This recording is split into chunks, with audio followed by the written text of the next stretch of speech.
질문이 뭐였냐면요. 대지권 미등기 물건 실제로 대지권이 없을 확률이 궁금합니다 라고 하셨어요. 보시면 동대문구 장안동에 있는 아파트예요. 아파트인데 토지의 면적이 대지권이 없음이에요. 대지권 없음. 대지권 없음은 대지가 없다는 거예요. 무슨 얘기냐면 대지권이 있을 확률이 0%라는 얘기입니다. 대지권 없음. 그러면 확률을 얘기하는 건 좀 이상하고 대지권이 있음. 그럼 여기에는 대지권 있음 이렇게 써 있는 게 아니고 대지의 면적이 표시가 됩니다. 이거 같은 거는 대지권이 없으니까 확률적으로 대지권이 있을 확률이 있냐? 그게 아니고 대지권이 아예 없다는 점. 그러면 대지권이 없으면 없음이라고 써 있고 있으면 대지 면적이 써 있어요.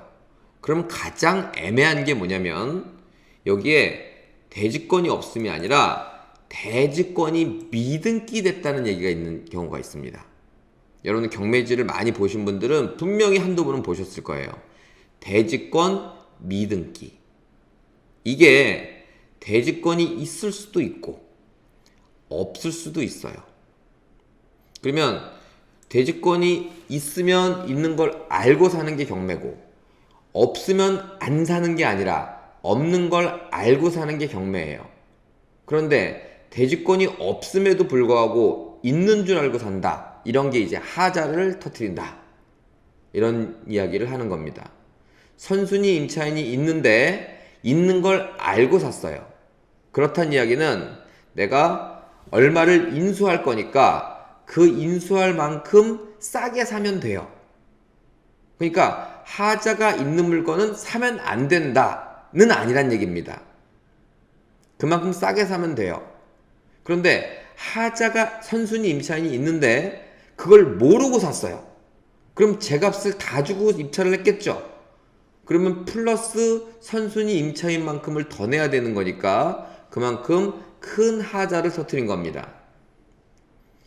대지권으로 와서도 이 물건처럼 대지권이 없음 그래버리면 그냥 없는 줄 알고 사면 돼요. 대지권이 있으면 대지권이 있는 줄 알고 사면 돼요. 그런데 대지권 미등기라고 하면 그게 대지권이 있을 수도 있고 없을 수도 있어요. 그럼 그게 대지권이 있느냐 없느냐는 한 방에 해결해 드릴게요. 부동산은 등기부 등본이라는 게 있습니다. 그 등기부 등본은 땅에 하나 그리고 건물에 하나 이렇게 나옵니다. 다들 알고 계시는 내용이죠. 자, 땅에 등기가 있고 건물에 등기가 있습니다. 그러면 우리가 등기를 발급해 본다 라고 하는 건 땅만 발급해 보는 것도 아니고 건물만 발급해 보는 것도 아니에요.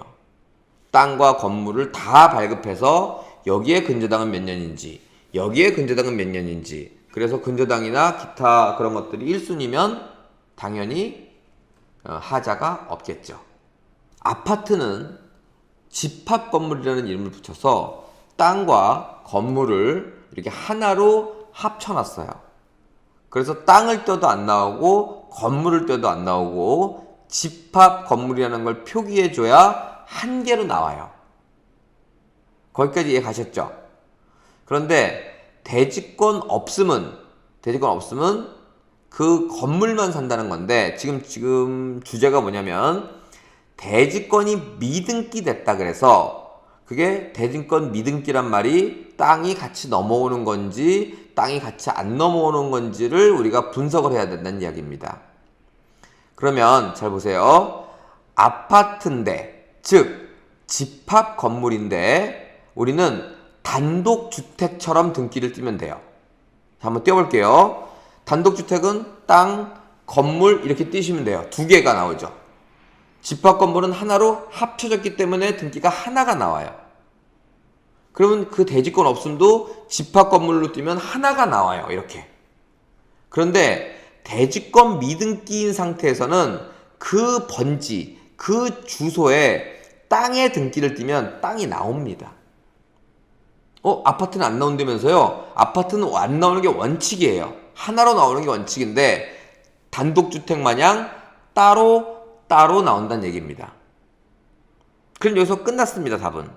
무슨 얘기냐면 아파트인데도 불구하고 집합 건물인데도 불구하고 땅 따로 건물 따로 발급을 받으시면 된다.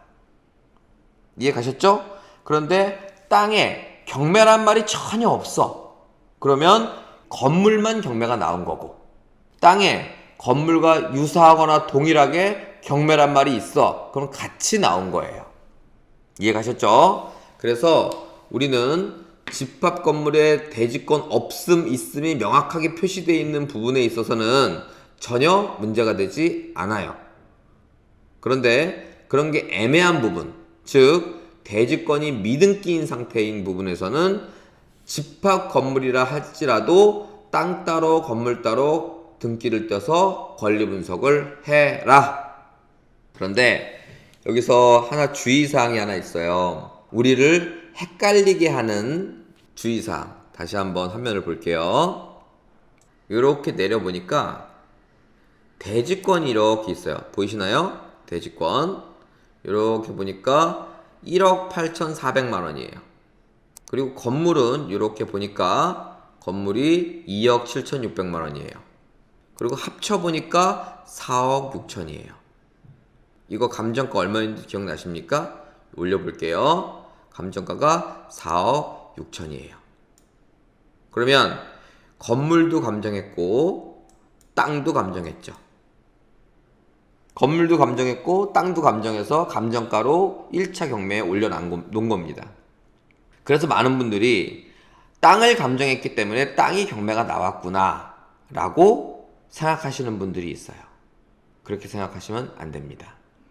감정을 했더라도 대지권이 안 나왔다면 그거는 건물만 경매 진행하고 있는 겁니다. 자, 이것까지 이해가셨다면 이제는 대지권 여부에 대해서는 크게 혼란스러울 일이 없을 겁니다. 정리합니다. 집합 건물에 대지권이 미등기 되었다면 마치 단독주택처럼 땅과 건물의 등기를 다 떼라. 2번, 주의사항으로 토지가 감정이 돼 있다고 하더라도 그 토지가 나왔다고, 경매가 나왔다고 볼 수는 없다. 따라서 1번 활동을 통해서 반드시 권리 분석을 해라. 끝났습니다.